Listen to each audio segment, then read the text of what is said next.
Hello friends, ఈ వీడియోలో shoulder to waste dot బ్లౌజ్ని ఏ విధంగా స్టిచ్ చేసుకోవాలి అన్నది చెప్తాను. బిగినర్స్కి కూడా అర్థమయ్యేలాగా అయితే వీడియో ఉంటుంది. సో వీడియోని ఎక్కడ స్కిప్ చేయకుండా చూడండి. స్టిచ్చింగ్లో ఎలాంటి డౌట్ ఉన్నా కూడా మీకు ఈ వీడియోతో క్లారిఫై అవుతుంది. లైనింగ్ని కట్ చేసుకున్న తర్వాత మెయిన్ ఫ్యాబ్రిక్ని ఇలా ఫోల్డ్ చేసుకొని డబల్ ఫోల్డ్ చేసుకొని కట్ చేసిన లైనింగ్ని మెయిన్ ఫ్యాబ్రిక్స్కి అడ్జస్ట్ చేసుకోండి. అండ్ కటింగ్ చేసే ముందు క్లోజ్డ్ వైపు ఎక్కడ ఏ సెక్షన్స్ అయితే మనకు ఉన్నాయో అవి క్లోజ్డ్ వైపున మాత్రమే వచ్చేలాగా ఫ్యాబ్రిక్ని అడ్జస్ట్ చేసుకొని కటింగ్ అయితే చేయండి. అన్ని ఫ్యాబ్రిక్స్ని మెయిన్ ఫ్యాబ్రిక్ మీద కరెక్ట్గా అడ్జస్ట్ చేసుకున్న తర్వాత మాత్రమే కటింగ్ పెట్టుకోండి. ఎందుకంటే ఫ్యాబ్రిక్ మనం ఖర్చు కోసం ఎక్స్ట్రా వదిలితే మేబీ లెంత్ అలాగా తగ్గచ్చు అన్నమాట ఏదైనా పార్ట్స్కి. సో దీనికోసము ఫ్యాబ్రిక్ అంతా కరెక్ట్గా ఉంది అనుకున్నప్పుడే ఎక్స్ట్రా ఫ్యాబ్రిక్స్ని ఎక్కువ వదిలినా ఇబ్బంది లేకుండా ఉంటుంది. ఇలా క్లోజ్డ్ వైపు క్లోజ్డ్ ఉండేలాగా పెట్టేసి కట్ చేసుకోండి. ఇలా కట్ చేసుకున్న తర్వాత స్టిచ్చింగ్లోకి అయితే వెళ్ళిపోదాము. బ్యాక్ సైడు రాంగ్ పార్ట్ని ఇలా పైనుంచుకొని దీనిపైన లైనింగ్ ఉంచేసి చుట్టూ కూడా స్టిచ్ అయితే వేసుకోవాలి. ఇది మనము అన్ని పార్ట్స్ జాయింట్ చేసుకునే విధానము. సో రిమైనింగ్ పార్ట్స్ అన్నీ కూడా ఇలా వీడియోలో చూపిస్తున్నట్లుగా స్టిచ్ అయితే వేసుకొని జాయింట్ వేసుకోండి. జాయింట్ వేసుకున్న తర్వాత ఎక్స్ట్రా ఫ్యాబ్రిక్స్ని అంతా కట్ చేయండి. కట్ చేస్తే ఇలా రెడీ అయిపోతుంది. రిమైనింగ్ పార్ట్స్ కూడా ఇదే విధంగా రెడీ చేసుకోవాల్సి ఉంటుంది. జాయింట్ వేసుకోండి. ఇది ఫ్రంట్ పార్ట్, మనకి front body part. And side పార్ట్స్ని కూడా ఇదే విధంగా అయితే జాయింట్ వేసుకోవాల్సి ఉంటుంది. ఏది కూడా రిటర్న్ చేయకూడదు. సో ఈ విధంగా స్టిచ్ చేసుకున్న తర్వాత ఎక్స్ట్రా ఫ్యాబ్రిక్స్ని అంతా కట్ చేసుకోండి. అండ్ ఇక్కడ నేను షోల్డర్ టు వేస్ట్ డాట్కి పైపింగ్ అయితే ఇస్తాను. మీకు ఇంట్రెస్ట్ ఉంటే పైపింగ్ వేసుకోండి, లేదు అనుకుంటే డైరెక్ట్గా సైడ్ పార్ట్స్ని అటాచ్ చేస్తే సరిపోతుంది. సో బాడీ పార్ట్స్ని కూడా ఈ విధంగా రెడీ చేసుకున్నాను. జాయింట్ వేసి ఎక్స్ట్రాస్ అన్నీ కట్ చేసుకొని ఇక్కడ పైపింగ్ అయితే వేస్తాను నేను. దీన్ని బాడీ పార్ట్కే వేయాల్సి ఉంటుంది. సో పైపింగ్ రెడీ చేసుకున్న తర్వాత ఒక పార్ట్ని మీ చేతి వాటంని బట్టి ఒక పార్ట్ని షోల్డర్ పై వైపు నుంచి స్టార్ట్ చేయండి. అండ్ ఈ పైపింగ్ స్టిచ్ చేసేటప్పుడు మనము ఫ్యాబ్రిక్స్ ఎక్స్ట్రా ఏదైతే తీసుకున్నామో సీమింగ్ అలవెన్సెస్ కోసం అంత ఫ్యాబ్రిక్ని మాత్రమే వాడుకోండి. ఎందుకంటే బాడీ పార్ట్స్కి లూజ్ వచ్చినా కూడా బాడీ అన్నది లూజుగా వచ్చేస్తుంది అనమాట. లూజ్ ఉంటుంది ఫ్రంట్ సెక్షన్. సో దీనికోసం సీమింగ్ అలవెన్సెస్ కోసం ఏదైతే ఉంచారో ½ ఇంచు, ఆ ½ ఇంచుని ఎగ్జాక్ట్గా వాడుకోండి. సో ఇక్కడ పైపింగ్ని కూడా నేను ½ ఇంచ్ ఉండేలాగా అయితే కట్ చేసుకొని స్టిచ్ అయితే వేస్తున్నాను. స్టిచ్ వేసేటప్పుడు పైపింగ్ మీద స్టిచ్ పడకుండా పక్కన పడేలాగా చూసుకోండి. అండ్ ఎడ్జ్కి వచ్చేటప్పటికి స్టిచ్ అయితే లాక్ చేయండి. ఇటువైపు నుంచి స్టార్ట్ చేసేటప్పుడు నేను నడుం పార్ట్ నుండి షోల్డర్కి స్టార్ట్ చేస్తాను. సో మీరు మీ చేతి వాటంను బట్టి స్టిచ్ అయితే వేసుకోండి. ఇక్కడ పైపింగ్ స్టిచ్ చేస్తున్నాను. నేను ఇక్కడ డబల్ పాదమే యూస్ చేశాను, పాదం కూడా మార్చలేదు. మీకు కన్వీనియంట్ లేకపోతే సింగిల్ పాదం పెట్టి పైపింగ్ అన్నది స్టిచ్ చేసుకోండి. ఈ విధంగా స్టిచ్ చేసిన తర్వాత సైడ్ పార్ట్స్ని ఈక్వల్గా పెట్టుకొని ఏది ఎటువైపు పెట్టుకోవాలనో ఇలా రైట్ సైడ్ పెడితే మనకి తెలిసిపోతుంది అన్నమాట. సో పైపింగ్ ఈ విధంగా స్టిచ్ చేసిన తర్వాత రిమైనింగ్ పార్ట్స్ని ఈ విధంగా రైట్ సైడ్ది రైట్కి ఉండేలాగా చెక్ చేసుకొని అటాచ్ చేసుకోండి, సరిపోతుంది. ఒకవైపు నేను స్టిచ్ చేస్తున్నాను అండ్ రెండో వైపున స్టిచ్ చేసేటప్పుడు మీకు అర్థమయ్యేలాగా అయితే చెప్తాను.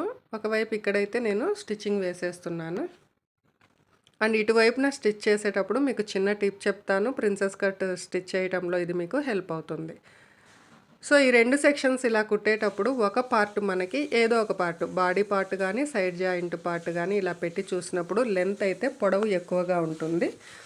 ఇది ఎలా స్టిచ్ చేసుకోవాలి అంటే ఏ సెక్షన్ అయితే లెంత్ ఎక్కువగా ఉందో దానికి పైనుంచి ఒక 1 ఇంచు, కింది నుంచి ఒక 1 ఇంచు ఇలాగ వదిలేసి వీడియోలో చూపిస్తున్నట్లుగా ఆ 1 ఇంచ్ కింద నుంచి చెయ్యి ఇలా పట్టుకొని కింద క్లచ్ని ఫాస్ట్గా తొక్కండి. ఇవంతా కూడా మనకి కుచ్చుకుచ్చుగా వచ్చేసినట్లు వస్తుంది అనమాట. క్లచ్ కొంచెం ఫాస్ట్గా తొక్కితే ఇలా కుచ్చుకుచ్చుగా వస్తుంది. ఈ 1 ఇంచ్కి వచ్చాక ఆపేయండి. సో ఈ విధంగా కుచ్చు మీకు ఇంకా తక్కువగా వచ్చింది అనుకుంటే మళ్ళీ ఇంకొక చిన్న స్టిచ్ అయితే వేసుకోండి. బట్ కింద క్లచ్ తొక్కేది ఫాస్ట్గా ఉండాలి. తొక్కేటప్పుడు జాగ్రత్త, కుట్టన్నది సూది మీ చేతిలోకి దిగకోకుండా జాగ్రత్తగా అయితే చూసుకోండి. ఇలా స్టిచ్ చేసుకున్న తర్వాత ఈ ఫ్యాబ్రిక్ని బాడీ పార్ట్కి ఇలా సెట్ చేసుకొని ఈ 1 ఇంచ్ ఉంది కదా కింద, ఈ 1 ఇంచ్ నుంచి పైన షోల్డర్కి ఒక పిన్ అయితే పెట్టేసుకోండి. సో ఇది స్టిచ్ చేసేటప్పుడు మనం పైపింగ్ ఎక్కడైతే స్టిచ్ చేసామో అదే స్టిచ్ మీద కుట్టు పడాలి, పైపింగ్ మీద పడకూడదు. ఎక్కడైతే మనం పైపింగ్ స్టిచ్ చేసామో కుట్టు దాని మీదే ఈ సైడ్ జాయింట్ స్టిచ్ కూడా రావాల్సి ఉంటుంది. పైపింగ్ మీద పడితే లుక్ అనేది మనకి బాగోదు. ఇలా ఫ్యాబ్రిక్ని అంతా లెంత్ని అడ్జస్ట్ చేసుకుంటూ వీడియోలో చూపిస్తున్నాను చూడండి. ఒకే చోట కుచ్చుగా మీరు పట్టుకోవద్దు, ఫ్యాబ్రిక్ని ఇలాగా అడ్జస్ట్ చేసుకోండి. అప్పుడే మనకి ఈవెన్గా వచ్చేస్తుంది అన్నమాట. ఎక్స్ట్రా లెంత్ ఏదైతే ఉందో మనము ఇంతకుముందు చెప్పినట్లుగా కుచ్చుగా కుట్టడం వల్ల ఫ్యాబ్రిక్ అన్నది ఎక్కడ సాగుతుంది అండ్ అడ్జస్ట్ అవుతుంది.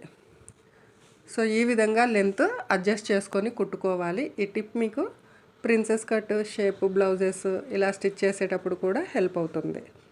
సో ఈ విధంగా నేను షోల్డర్ నుంచి వేస్ట్కి పైపింగ్ అయితే స్టిచ్ చేసి ఫ్రంట్ పార్ట్ రెడీ చేశాను. సో ఇప్పుడు బ్యాక్ పార్ట్ని చూద్దాము.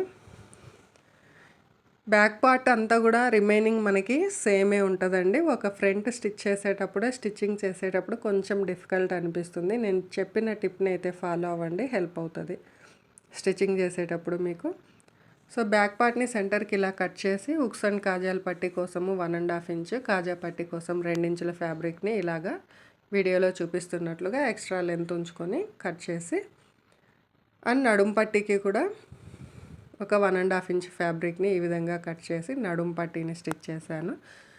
సో ఇక్కడ ఏ విధంగా అయితే నేను నడుం పట్టీ స్టిచ్ చేస్తున్నానో ఇంకొక పార్ట్ అండ్ ఫ్రంట్ పార్టీ కూడా సేమ్ ఇదే విధంగా నడుం పట్టీని స్టిచ్ చేయండి.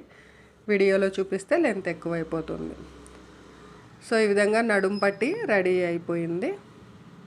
ఇప్పుడు ఉక్సుల పట్టీ స్టిచ్ చేయడం కోసము 1.5 ఇంచ్ ఫ్యాబ్రిక్ని తీసుకొని ఇలాగా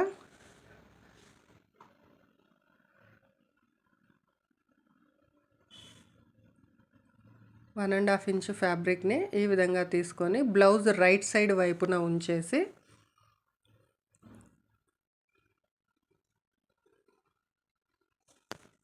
బ్లౌజ్ రైట్ సైడ్ వైపున ఉంచి లోపలి వైపుకి కాజా పట్టి తిప్పాల్సి ఉంటుంది. అండ్ వీడియోలో చూపిస్తున్నట్లుగా అయితే స్టిచ్ చేయండి. ఇక్కడ మనం కాజా పట్టి స్టిచ్చింగ్ వీడియో అయితే మిస్ అయింది. సో కాజా పట్టీని మీకు తెలిసిన విధంగా స్టిచ్ చేయండి. ఇంకేదైనా వీడియోలో కాజా పట్టీ అన్నది ఏ విధంగా స్టిచ్ చేయాలో చూపిస్తాను. ఇక్కడ వీడియో క్లిప్ అయితే మిస్ అయ్యింది. సో ఈ విధంగా ఉక్సుల పట్టీ స్టిచ్ చేసిన తర్వాత వేస్ట్ డాట్ పట్టండి. అండ్ ఇంకొక పార్టీకి కూడా సేమ్ ఇదే విధంగా డాట్ని పట్టాల్సి ఉంటుంది. అండ్ ఫ్రంట్ అండ్ బ్యాక్ ఈ విధంగా రెడీ చేసుకున్న తర్వాత బ్లౌజ్ ఫ్రంట్ పార్ట్ని కింద ఉంచేసి బ్యాక్ పార్ట్ని ఇలాగ పైన పెట్టేసి షోల్డర్ జాయింట్ చేసుకోవాల్సి ఉంటుంది.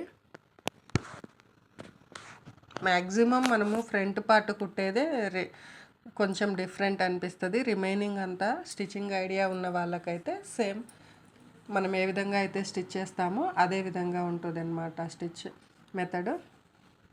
సో బిగినర్స్కి కొంచెం క్లోజ్డ్గా వాచ్ చేయండి. ఇక్కడ మనం బ్లౌజ్ హ్యాండ్స్ స్టిచ్ చేసేటప్పుడు చిన్న ట్రిక్ చెప్తాను. ఒక్కోసారి మనం ఒకేసారి కటింగ్ అప్పుడే క్రాస్ తీసేస్తాం కదా. ఈ క్రాస్ని ఈక్వల్గా ఒకే వైపుకు రాకుండా ఎలా స్టిచ్ చేసుకోవాలి అంటే, మనం కట్ చేసిన ఫ్యాబ్రిక్స్ ఇలా టక్స్ పెట్టుకొని ఉంటాము. ఇవి రెండు ఇలాగా ఒకదానికొకటి ఎదురెదురుగా ఉంచితే ఈ టక్స్ అన్నది ఆపోజిట్ ఒకదానికొకటి ఎదురెదురు వస్తుంది అనమాట. ఇలాగా అడ్జస్ట్ చేసుకొని స్టిచ్ చేస్తే మనకి రెండు వైపులకి రెండు హ్యాండ్స్ ఒకే వైపుకి క్రాస్ రాకోకుండా ఆపోజిట్ సైడ్కి వెళ్తుంది. బ్లౌజ్ని ఒకదానికొకటి ఆపోజిట్ సైడ్ పెట్టుకోండి. అండ్ ఆపోజిట్ సైడ్ పెట్టిన క్రాసులు రెండు ఒకే వైపున ఉండేలాగా చూసుకోండి. ఇక్కడ ఇన్విజిబుల్ పైపింగ్ స్టిచ్ చేస్తున్నాను నేను బ్లౌజ్కి. సో ఫస్ట్ అయితే ఇన్విజిబుల్ పైపింగ్ స్టిచ్ చేయాలి అంటే మీరు లైనింగ్కి పైపింగ్ని స్టిచ్ చేసుకోండి. ఈ విధంగా పైపింగ్ స్టిచ్ చేసుకోండి. స్టిచ్ పైపింగ్ మీద పడకుండా చూసుకోండి. ఇదే విధంగా ఇంకో వైపున కూడా రెడీ చేసుకుంటే సరిపోతుంది. ఇప్పుడు బ్లౌజ్ రైట్ సైడ్ వైపున పైన ఉంచేసి ఇన్విజిబుల్ పైపింగ్ ఈ విధంగా స్టిచ్ చేయండి. మీరు బ్లౌజు రైట్ సైడ్ పైకి ఉంచేసి స్లీవ్ని ఇలాగా మనం ఏదైతే పైపింగ్ స్టిచ్ చేసామో అది కిందికి వెళ్ళిపోవాలి, రైట్ సైడ్కి వెళ్ళిపోవాలన్నమాట. బ్లౌజ్ రైట్ సైడ్కి మనం స్టిచ్ చేసిన పైపింగ్ని ఉంచుకొని ఏదైతే మనం పైపింగ్ స్టిచ్ చేయడానికి స్టిచ్ వేసామో అదే కుట్టు మీద ఇప్పుడు కూడా కుట్టు పడాలి, పక్కన పడకూడదు. అండ్ దాని మీద పడితే పైపింగ్ అన్నది లుక్ బాగోదు. సో మనం ఏదైతే పైపింగ్ స్టిచ్ చేసామో అదే స్టిచ్ మీద ఈ కుట్టు కూడా పడాల్సి ఉంటుంది. ఎండ్కి వచ్చేటప్పటికి లాక్ చేయండి. ఇలా ఎక్స్ట్రాస్ అన్నీ కట్ చేసుకొని ఫ్యాబ్రిక్ని ఇలాగ టర్న్ చేసి కొంచెం ఇలాగా వీడియోలో చూపిస్తున్నట్లుగా ఫ్యాబ్రిక్ని అడ్జస్ట్ చేసుకోండి. ఇలా అడ్జస్ట్ చేసుకున్న తర్వాత స్టిచ్ అన్నది ఇప్పుడు లైనింగ్ మీద మాత్రమే పడాలి, పైపింగ్ మీద పడకూడదు. ఇలా వీడియోలో చూపిస్తున్నట్లుగా ఫ్యాబ్రిక్ని అడ్జస్ట్ చేసుకొని స్టిచ్ అన్నది లైనింగ్ పార్ట్ మీదే పడాలి, పైపింగ్ మీద పడకుండా వీడియోలో చూపిస్తున్నట్లుగా స్టిచ్ వేసి ఇలాగ లైనింగ్ని లోపలికి టర్న్ చేస్తే పైపింగ్ అన్నది నీట్గా రెడీ అయిపోయింది. చూడండి, దీనికి పైన ఒక పావించ్ డిస్టెన్స్లో ఒక కుట్టు వేసుకోండి. అప్పుడే మనకి లైనింగ్ అండ్ ఫ్యాబ్రిక్ రెండు కలిసి అటు ఇటు జరగకుండా ఉంటుంది. సో ఈ స్టిచ్ వేసిన తర్వాత పావించ్ డిస్టెన్స్లో చుట్టూ అంతా కూడా జాయింట్ వేసేసుకోండి. ఇదే విధంగా ఇంకొక స్లీవ్ని రెడీ చేసుకొని ఇప్పుడు స్లీవ్స్ అయితే స్టిచ్ చేయండి. నార్మల్గా స్లీవ్ స్టిచ్ చేసేటప్పుడు ఇలా సెంటర్ మార్కింగ్ని ఇలా పెట్టుకొని సెంటర్ నుంచి స్టార్ట్ చేస్తారు. ఇలా స్టిచ్ చేస్తే మనకి ఆర్మ్ అన్నది రౌండ్గా ఉంటుంది కదా, అక్కడ రౌండ్గా రాదు. సో ఇలా సెంటర్కి మార్క్ చేసుకొని స్టిచ్ సెంటర్ నుంచి స్టార్ట్ చేస్తే మనకి షేప్ రౌండ్గా రాదు. ఎక్కడైతే మనము బ్లౌజ్ స్లీవ్ ఎండ్ అవుతుందో అక్కడ నుంచి స్టార్ట్ చేయండి. అలా ఈ విధంగా వీడియోలో చూపిస్తున్నట్లుగా స్టిచ్ చేస్తే ఆర్మ్ రౌండ్ అన్నది మనకి రౌండ్గా లుక్ కనపడుతుంది. సో డబల్ స్టిచ్ వేసుకోండి. ఇంకొక స్లీవ్ని కూడా ఇదే విధంగా స్టిచ్ వేయండి. స్లీవ్స్ కానీ ఇది జాయిన్ చేసేటప్పుడు డబల్ అయితే వేయండి. ఇక్కడ నేను నెక్ పీస్ కూడా ఇన్విజిబుల్ పైపింగ్ వేస్తున్నాను. సో ఈ వీడియోలో చూపించినట్లుగా రైట్ సైడ్ వైపున పైపింగ్ ఉంచేసి మనం ఏ విధంగా sleeves and shoulder to waste dot piping attach చేసామో సేమ్ అదే విధంగా ఇక్కడ పైపింగ్ ఫ్యాబ్రిక్ని స్టిచ్ చేయాల్సి ఉంటుంది పావించ్ డిస్టెన్స్లో. దీని మీద ఈ విధంగా ఒక 1 ఇంచ్ ఫ్యాబ్రిక్ని తీసుకొని వీడియోలో చూపిస్తున్నట్లుగా పెట్టేసి మనం ఎక్కడైతే స్టిచ్ వేసామో పైపింగ్ స్టిచ్ అదే కుట్టు మీద కుట్టు పడాలి. 1 ఇంచ్ క్రాస్ పీస్ తీసుకోండి, విడ్త్ 1 ఇంచ్ ఉండేలాగా. నెక్ పీస్ క్రాస్ తీస్తాం కదా, అదే పీస్ అన్నమాట. సో వీడియోలో చూపిస్తున్నట్లుగా మనము పైపింగ్ ఎక్కడైతే స్టిచ్ చేసామో అదే స్టిచ్ మీద ఈ క్రాస్ పీస్ కూడా స్టిచ్ పడేలాగా అయితే చూడండి. పక్కన పడితే పైపింగ్ మీద కనపడుతుంది స్టిచ్. సో ఈ విధంగా స్టిచ్ చేసిన తర్వాత ఫ్యాబ్రిక్ని వీడియోలో చూపిస్తున్నట్లుగా అడ్జస్ట్ చేసుకొని సేమ్ లైనింగ్ మీద మాత్రమే కుట్టు పడాలన్నమాట ఇది. సో ఫ్యాబ్రిక్ని ఇలాగా లోపలికి టర్న్ చేసుకొని అడ్జస్ట్ చేసుకోండి. అండ్ లైనింగ్ మీద మాత్రమే పైన కుట్టు పడాల్సి ఉంటుంది. ఈ విధంగా చేస్తే మనకి నెక్ పీస్ కూడా పైపింగ్ స్టిచ్ చేయడం కంప్లీట్ అవుతుంది. సో ఇది నీట్గా ఐరన్ చేసుకుంటే మనకి ఫినిషింగ్ అన్నది నీట్గా కనపడుతుంది. ఇప్పుడు సైడ్ ఏ విధంగా జాయిన్ చేయాలో చూపిస్తాను. ఇక్కడ నాకు నడుము లూజు 30 ఇంచెస్ కావాలి. దీనికోసం నేను ఫ్రంట్ పార్ట్ ఇలా సెంటర్కి ఒక మార్కింగ్ అయితే పెట్టాను. ఇక్కడ నుంచి ఫ్రంట్ పార్ట్ 8 ఇంచులకి, బ్యాక్ కంటే ఫ్రంట్ పార్ట్ ఎప్పుడు కూడా 1 ఇంచ్ ఎక్స్ట్రా ఉంటుందన్నమాట. ఎవరికైనా సరే నడుము లూజ్ అన్నది బ్యాక్ పార్ట్ కంటే ఫ్రంట్ పార్ట్ 1 ఇంచ్ ఎక్స్ట్రా ఉంటుంది. సో ఫ్రంట్ ఇలా 8 ఇంచులకు ఒకవైపున 8 ఇంచులు ఒకవైపున మార్క్ చేశాను. ఇక్కడ 16 ఇంచులైంది. సో బ్యాక్ పార్ట్లో 7 ఇంచులకి మార్క్ చేసుకుంటాను. 7 + 7 14. సో టోటల్గా మనకు నడుము లూజు 30 అనమాట. అండ్ కాజాల పట్టి వైపున కాజాల పట్టీని వదిలేసి 7 ఇంచులకి మార్క్ చేసుకోండి, సరిపోతుంది. సో ఈ విధంగా నడుము 30 ఇంచులకి మార్క్ చేసుకొని ఒక లైన్ బాడీ మెజర్మెంట్స్కి తగ్గట్టుగా అయితే మార్కింగ్ చేశాను. చూడండి, మనం ఏ విధంగా కటింగ్ చేసేటప్పుడు మార్క్ చేసామో అదే లైన్ మీద మనకి మార్కింగ్స్ అయితే వచ్చేసాయి. సో ఇది మన ఫైనల్ ఫినిషింగ్ అన్నమాట. So blouse side joint finishing ఈ విధంగా అయితే చేసుకోండి. బ్యాక్ పార్ట్ కంటే ఫ్రంట్ పార్ట్ 1 ఇంచ్ ఎక్స్ట్రా ఉంటుంది. ఈ టిప్ని కూడా ఫాలో అవ్వండి. ఇలా స్టిచ్ చేసిన తర్వాత హ్యాండ్ లూజుని బట్టి మార్క్ చేసిన లైన్ మీద స్టిచ్ అయితే వేసుకోండి. సైడ్ ఎక్స్ట్రా స్టిచెస్ వేస్తే మన బ్లౌజు కంప్లీట్ అయిపోయింది. అండ్ ఈ వీడియో మీకు ఎంతో కొంత యూస్ఫుల్ అయ్యింది అనుకుంటే ఒక లైక్ చేసి సపోర్ట్ చేయండి. ఎవరికైనా యూస్ఫుల్ అవుతుంది అనుకుంటే షేర్ చేయండి. సో వీడియో ఎలా ఉందో కమెంట్ కూడా చేయండి. ఇంకేమైనా డౌట్ ఉంటే కమెంట్ బాక్స్లో అడగండి, నేను రిప్లై ఇస్తాను. నెక్స్ట్ మరొక వీడియోతో మళ్ళీ వస్తాను. ఇది కూడా మీకు యూస్ఫుల్ అయ్యే వీడియోస్తో అయితే ఉంటాను. ఓకేనా? సో స్లీవ్స్ని ఈ విధంగా అయితే మార్క్ చేసుకొని స్టిచ్ అయితే వేసుకోండి రెండు వైపులా. ఇంతేనండి. కొంచెం డిఫికల్ట్ అని అనిపించినా కూడా మీరు 1కి 2 సార్లు, ఈవెన్ బిగినర్స్ అయితే 1కి 2 సార్లు ట్రై చేయండి.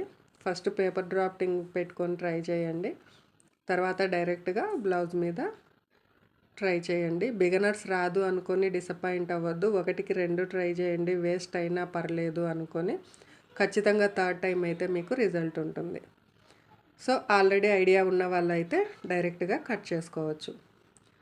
ఇదేనండి మన ఫైనల్ బ్లౌజ్ అని చెప్పాను కదా. ఈ వీడియో మీకు ఎంతో కొంత యూస్ఫుల్ అయ్యింది అంటే మాత్రం లైక్ చేయండి, ప్లీజ్ సపోర్ట్ చేయండి. మరిన్ని కటింగ్ అండ్ స్టిచ్చింగ్ వీడియోస్ కోసము మన యూట్యూబ్ ఛానల్ని సబ్స్క్రైబ్ చేసుకోండి. Okay friends. సో మొత్తం ఫ్యాబ్రిక్ని టర్న్ చేయండి.